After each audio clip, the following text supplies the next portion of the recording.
think the main changes that are going to impact our workplace are social, technological, and environmental. Social, because we have a very wide age span of young people with new expectations and older people with special needs. Technological, because we have a lot of wireless and digital technology which is going to enable configurations of space and time that we've never seen before. And environmental, the climate change issue and the sustainability issue is not going to go away.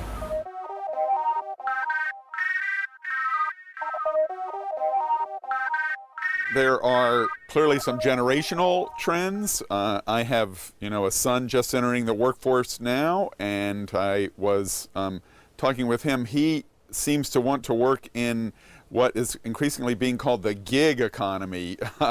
No structured job, just a series of gigs, if you will, a series of part-time employment opportunities. So I think you're right. Most people would rather work for themselves or work for small organizations. And you're going to see much more of that begin because of technology and the change in social values that you're talking about. People like variety and motion and movement in their jobs. They don't like to be stuck in one place all the time doing the same thing. It's pretty clear that people are now working more or less all the time, working at home, working in Starbucks coffee bars, and so much more of a mix of work and so-called home life. Well, one thing is really interesting is we still have this idea, and this was something that it's never proved, is that you can work at home, that you work for a firm, but you don't have to, The Death of Realists, The Death of Distance, there was a popular book with that title, that we called it hoteling, that you don't really need an office, that you could work at home, that it doesn't matter where you work. This turns out to be absolutely untrue. It does matter where you work. Your physical surroundings influence you quite a bit. The Chinese are right about that in feng shui. But also, you don't learn anything when you're at home. You could learn about your dog, and you could learn about what your wife's cooking or what you're cooking, but you don't really learn from your colleagues. And people think, well, yes, you can, because they send you memos. Anyone who thinks that has no idea what learning's about. So they're getting a reversal of that, the idea that you better come to the office now and then.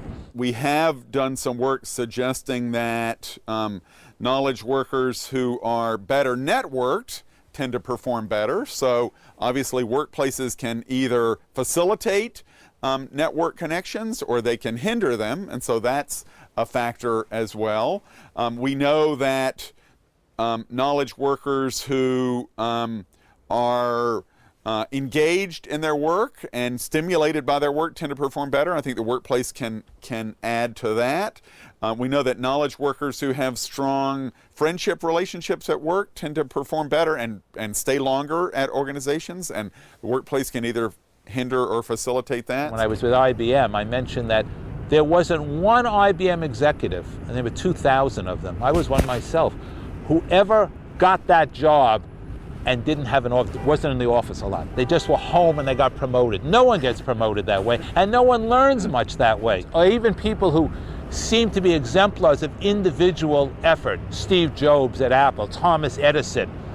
It's not true. Einstein, my father used to tell me, he was all by himself in Switzerland in 1905 and he wrote these equations. Einstein knew all the other physicists who were working on these issues. They were always writing letters to one another and meeting at conferences.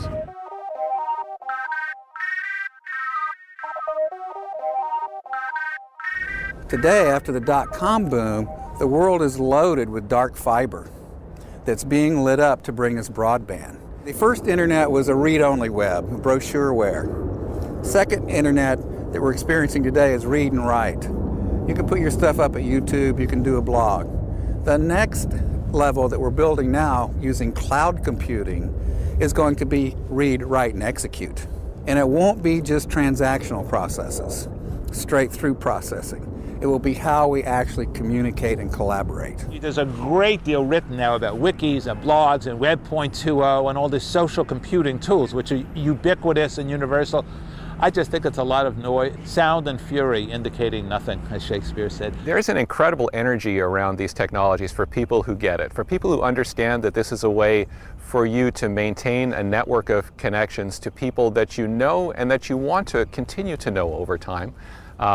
They understand the value of this, and so they're willing to put in the time, perhaps during work, for sure after work, into things that enhance their ability to perform at work. That ability to rapidly pull together colleagues, tap them for their expertise, perhaps involve them in small amounts of collaboration on an as-needed basis. They see that as the basis for their success in the future, and that's very different from the resources the company hands you or tells you you're allowed to use. And so each new wave of technology creates this new functionality, and then people and managers have to figure out how they will appropriate that, what the impacts will be, and in what ways it can change how they compete. And that's what we're seeing now, a lot of new technologies coming along, and people saying, why, I don't really want people messaging me all the time, but they don't really understand that there's a different use for that that's actually quite effective beyond what they're used to. So I think we're at that cusp now where the IT brings along new functionalities that could be tremendously important, and for those to happen, we have to shift our perspective on the way that work is organized, as opposed to trying to ask how can those technologies enable exactly the same behaviors which other technologies did in the past. Unless you change the processes, unless you change the authority patterns, unless you change the incentives of how people are rewarded, that stuff is just a lot of noise. It's fun, it's interesting, I use them, you use them, but it doesn't change anything in a substantial way. It doesn't change the way knowledge flows. It may change who speaks to whom, but in terms of the real structures of the organization, it doesn't change them. And if it doesn't change that, it's just a lot of stuff without great impact. I think they're very good for social activity, but there's not enough evidence that they can help you do your knowledge work more effectively yet.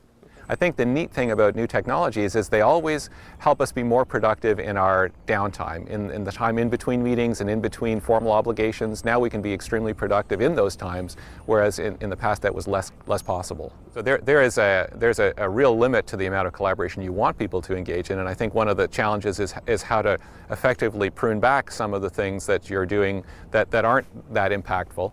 And to me, that's as big a challenge as trying to figure out the right spots to enhance collaboration within organizations. Basic philosophy that more collaboration is better is killing us in organizations and as a society. It's implicit in every technology that's out there today. If we just make people more accessible, they'll solve problems and everybody will succeed. It's implicit in all the transitions to matrix structures or things like that. And I think it's going to be a real downfall to organizational productivity. I'm in so many organizations right now where 50% of what we're doing is finding ways to pare back all those unproductive collaborations because people don't know who they have to consult on what decision. So I think that's something that's richly got to be addressed.